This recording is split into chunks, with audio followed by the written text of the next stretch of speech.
Welcome to another deep dive. Today we're tackling a really ancient and honestly quite profound idea. Absolute divine ownership, sovereignty. That's right. We've been looking at these fascinating sources, scripture's philosophical texts, and they all seem to circle this core claim. The claim that, well, everything belongs to and exists purely by a single ultimate will.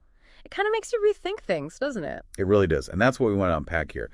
What does it actually mean for all things, and they mean all things, to belong to this higher power? How might that shift, your whole perspective? Okay, so let's start with that core claim. The sources are pretty direct. They say existence or non-existence all belong to God. Yeah, that's striking. It's not just passive ownership, it's dynamic. Right. It says non-existent things become existent when God calls them. And existent things become non-existent when God sends them back. So complete control over being itself. And underpinning this is God's uniqueness. Only God exists by himself. That's a key line. And only God is everything of all things. It sets up this absolute nature right from the start. Then things get a bit more complex with this idea of a first God and a second God. Yeah, that's an interesting distinction they draw. Both are described as everything of all things and equal. But then it says the second God emptied himself and became a creature. What's that about? Well, it seems to point towards a voluntary act, a sort of self-limitation, perhaps for creation or interaction. Okay. And during that specific time, then the first God is called greater than the second God. It feels like a temporary, purposeful hierarchy, not necessarily a fundamental difference in being. Interesting. So beyond just being, the sources really hammer home the scope of this ownership. It's universal. Right. Totally. It's not just a philosophical point. They list things out. The heavens, even the highest heavens, belong to the Lord your God. The earth and everything in it. That's Deuteronomy, right? And Psalms and Corinthians echo it. The earth is the Lord's and everything in it. The world and all who live in it.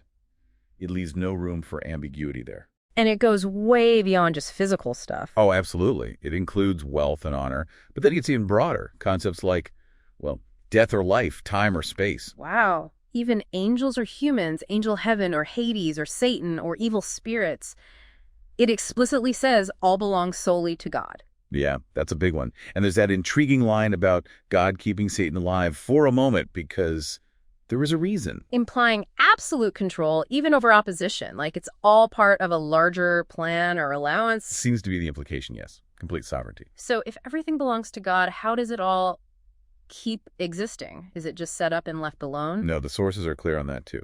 All things exist only in God. And they're continuously preserved by God. It's an ongoing act. Like Nehemiah says, constant sustenance. Exactly.